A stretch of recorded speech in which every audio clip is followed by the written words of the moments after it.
Before the controversy, before the headlines, there was a truth no one can erase. Michael Jackson didn't just make music, he reshaped it. From sound to style, dance to spectacle, he transformed pop into a global language. His voice crossed borders, his moves rewrote performance, and his videos turned songs into cinematic events. Artists didn't just admire him, they followed his blueprint. Charts, records, crowds. He broke limits that didn't even seem breakable. For millions, Michael Jackson wasn't just an entertainer, he was the moment music changed forever. And that is where the controversy truly begins. Michael Jackson's story didn't begin with glittering stages, it began under bright lights before he could choose them. As a child, he carried adult expectations, touring relentlessly, performing flawlessly, growing up in public. By his teens, fame was already a burden, not a dream. Yet that early pressure forged something unprecedented. When Michael stepped out alone, he didn't fade, he exploded. Albums like Off the Wall and Thriller didn't just succeed, they dominated the planet. A child prodigy became a global phenomenon, admired, consumed, and scrutinized at every stage of his transformation.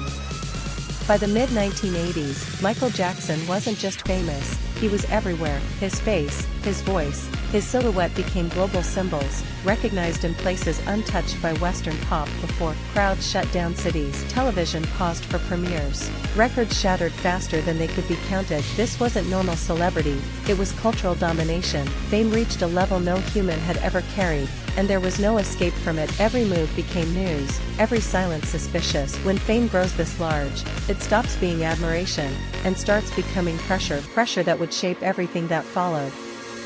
At the height of his power, Michael Jackson seemed untouchable. Success insulated him from normal life, from criticism, even from reality itself. Surrounded by handlers, protected by money and fame, consequences felt distant. The world said yes when it should have said no.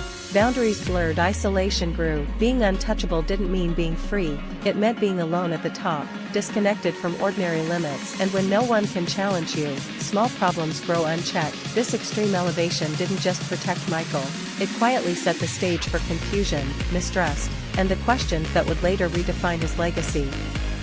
Behind the stages and spotlights, Michael Jackson built a private world unlike any other. Neverland was part refuge, part fantasy, designed to escape a childhood he said was stolen. Animals, amusement rides, childlike wonder. To some, it felt innocent and healing. To others, it looked strange, excessive, and unsettling.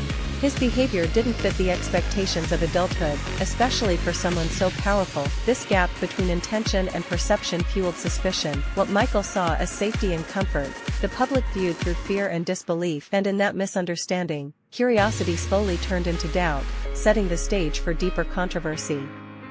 Everything changed when the first allegations surfaced. Overnight, admiration turned into disbelief, and disbelief into shock. News outlets moved faster than facts, looping headlines, images, and speculation around the clock. The story was no longer about music, it was about suspicion.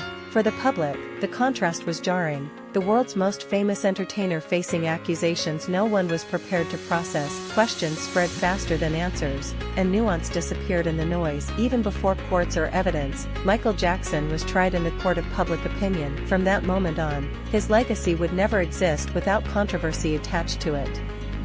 Long before a courtroom delivered verdicts, television had already chosen a narrative. Cameras followed Michael's every move, turning silence into suspicion and difference into guilt. Sensational headlines replaced restraint, and speculation filled the gaps where facts were missing. Clips were replayed endlessly, framing him as strange, unstable, or dangerous, because controversy kept ratings alive. Context was trimmed away for drama. In this media trial, nuance didn't survive. For millions watching at home, the image on screen became the truth, regardless of legal reality. And once television brands someone a villain, reversing that story becomes almost impossible, no matter what the evidence later says.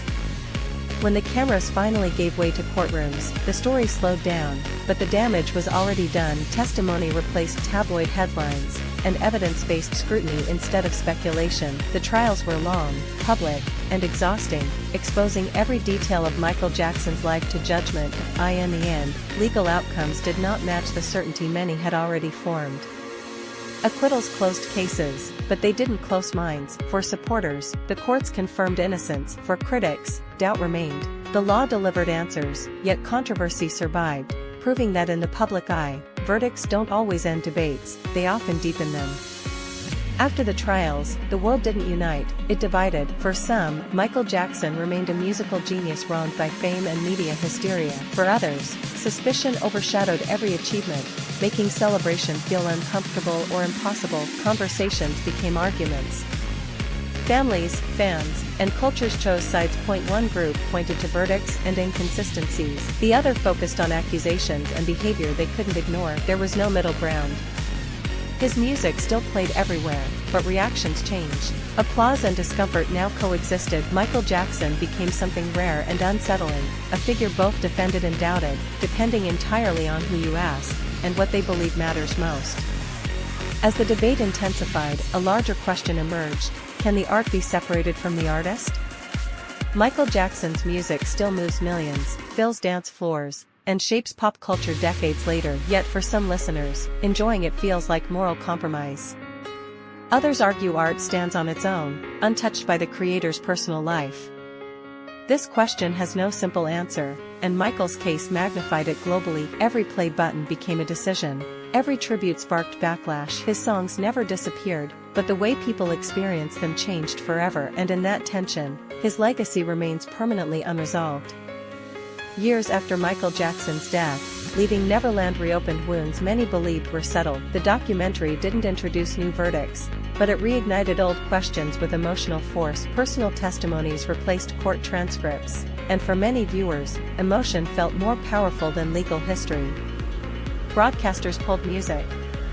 Statues fell, debates reignited across generations who hadn't lived through the original trials. For supporters, the film was one-sided and misleading. For others, it confirmed long-held fears. What mattered most was its impact. Doubt returned to the center of Michael Jackson's story, proving that even after death, his legacy was still vulnerable to reinterpretation and renewed controversy.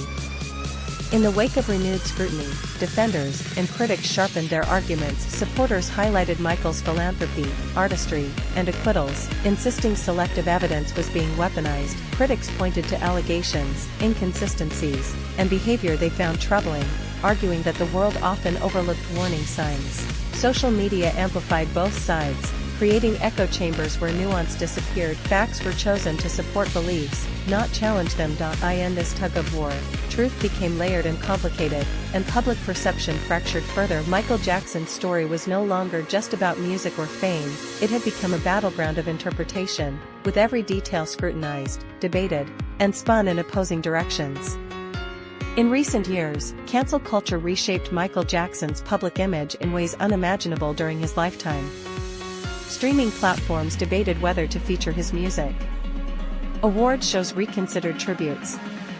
Social media amplified allegations, sometimes treating unproven claims as settled truth. For younger audiences, his legacy was no longer defined by albums or groundbreaking performances, but by controversy and moral judgment. Supporters argued this was unfair, erasing decades of cultural impact. Critics said accountability couldn't wait. The debate became less about facts and more about perception, proving that even decades after his death, Michael Jackson's name could spark division, reflection, and heated argument around the world.